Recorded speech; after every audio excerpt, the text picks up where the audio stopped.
Hello, everyone. I'm coming at you late at night after teaching an institute class and then helping put my kids to bed, so I hope this makes sense.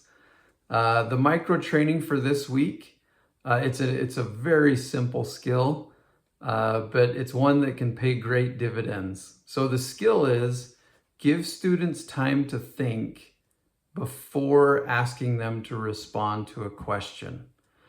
This simple skill, it just encourages better responses, mostly because it gives the Holy Ghost an opportunity to work on the hearts and the minds of the youth.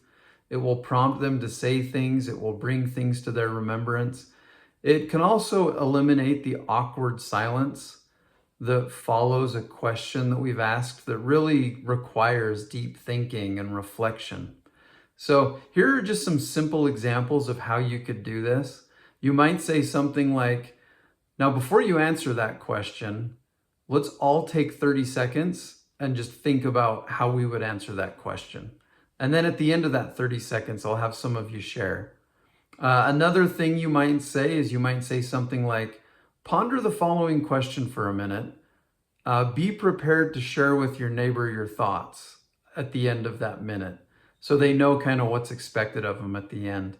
You might say something as simple as take a minute to think about how you would answer this question, and then give them time to work on those things, to think through it and kind of ponder how they would answer that.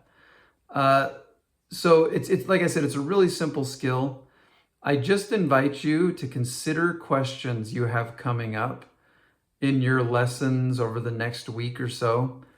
Pick one of those questions and just experiment with this.